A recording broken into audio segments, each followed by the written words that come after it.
does not automatically mean more comfortable. Now, staining. The ceramic bracket itself usually does not stain easily, but the real problem is the clear elastics, the little rubber rings. Coffee, tea, curry, and smoking can make them turn yellow, which can make ceramic braces look more noticeable until your next visit. Durability is another big difference. Metal braces are very tough and rarely chip. Ceramic braces can crack or break more easily, especially if you have a deep bite, heavy chewing, or habits like clenching. That can mean more emergency visits. What about speed? In many cases, both work great. But in harder cases, needing strong mechanics, metal braces may allow smoother movement and more flexibility for your orthodontist. Ceramic can sometimes create more friction in certain situations, so treatment may feel slower in some cases. Comfort depends on the person, but here's the general idea. Any braces can feel sore during the first days. That's normal. Metal brackets often feel smoother early on. Ceramic brackets, if bulkier, may irritate the cheeks more at first. But wax helps a lot, and your mouth usually adapts. Cost is usually simple. Ceramic braces are often more expensive than metal. Comment your age and your main concern, crowding, spacing, or bite, and they'll tell you what usually fits best. Educational only. Always confirm with an orthodontic exam. Invisalign versus braces.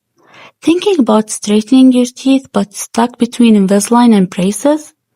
In the next 4 minutes, I'll break down the real pros and cons so you can choose what fits your case and lifestyle. Let's start with results. Both can straighten teeth, but braces usually handle complex movements more predictably, like severe rotations and bigger bite corrections.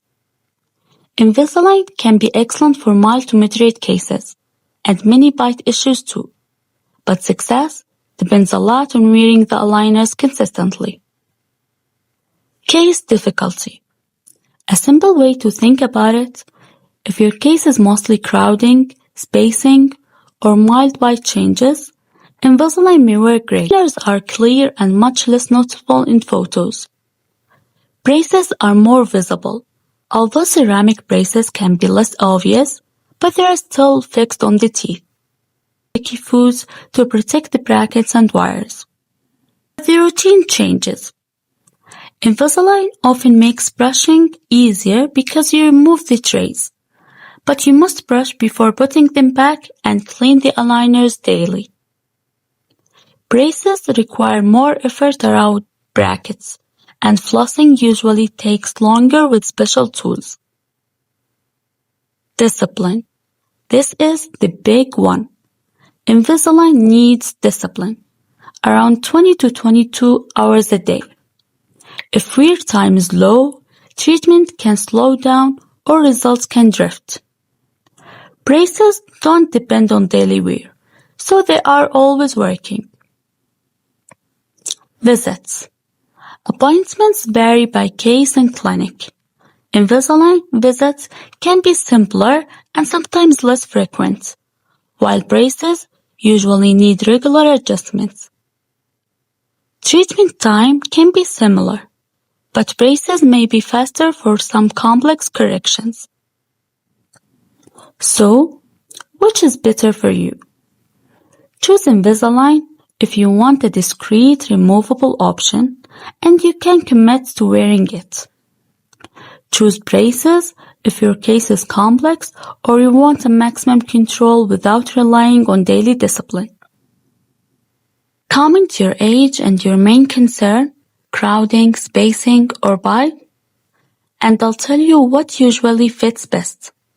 And always confirm with an orthodontist for your exact case.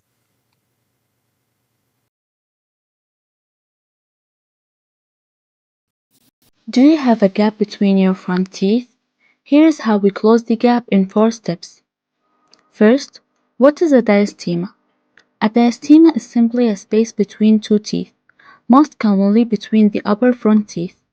Some people like it, but if it's changing over time or it bothers you, it can be treated safely after we know the real cause. So, what causes the gap? Here are the common ones. 1. Size mismatch. Sometimes the teeth are a bit smaller or the jaw is wider, so spaces appear. 2. Angulation. Even if the teeth are normal size, if they tilt outward, the gap looks bigger. 3. Frenum. A thick or low frenum, which is the tissue between the lip and the gum, can pull the gum area and keep the space open. 4. Gums and bone. Gum problems, bone loss, or inflammation can create spacing that wasn't there before. That's why we don't jump to closing it immediately. First, we diagnose. Here are the 4 steps we follow to close the gap the right way. Step 1. Panoramic X-ray. We check the roots, bone level, and make sure there are no hidden problems, like impacted teeth, missing teeth, extra teeth, or pathology. Because if the bone support is weak or there is an underlying issue, closing the space without planning can lead to relapse or gum problems. Step 2. Clinical examination. We look at the bite, how the upper and the lower teeth contact. We also ask about habits that can push teeth forward and reopen spaces, like tongue thrusting, lip habits, or nail biting. If the cause is a habit or an unstable bite, we must address it. Otherwise, the gap can come back again.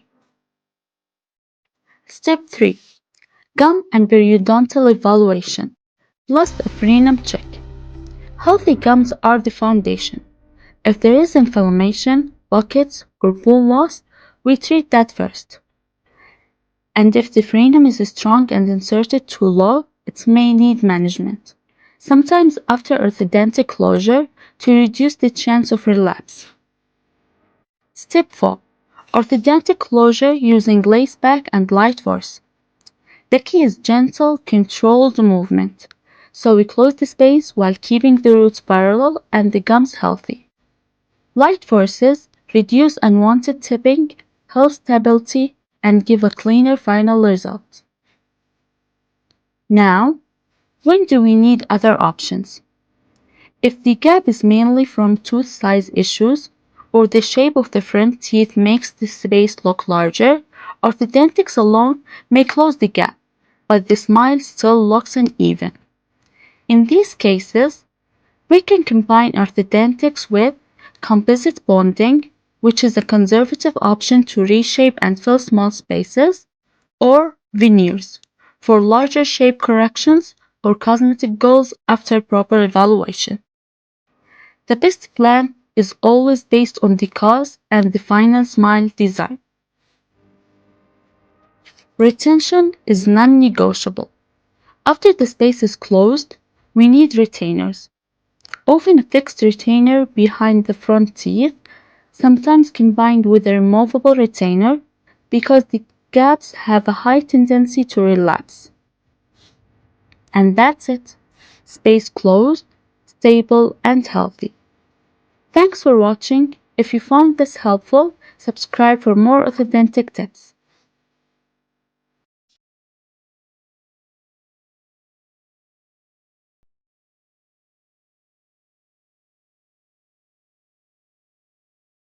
Do you have a gap between your front teeth? Here's how we close the gap in 4 steps. Metal or ceramic braces? What's actually better? Most people pick ceramic because it looks less visible, but there are a few things no one tells you before you start. In the next few minutes, I'll break down the real differences so you can choose what fits your case, lifestyle, and budget. Let's start with appearance. Metal braces are more noticeable, that's obvious. Ceramic braces usually blend in better from a distance, especially in photos, but up close, they can still be seen, especially if you have clear elastics that change color. Here's the part they don't tell you. Ceramic brackets can be bulkier. In many systems, metal brackets are smaller and feel smoother against the lips and cheeks. Ceramic brackets may feel bigger or slightly rougher at the beginning, depending on the brand. So, ceramic does not automatically mean more comfortable. Now, staining. The ceramic bracket itself usually does not stain easily, but the real problem is the clear elastics, the little rubber rings. Coffee, tea, curry, and smoking can make them turn yellow, which can make ceramic braces look more noticeable until your next visit.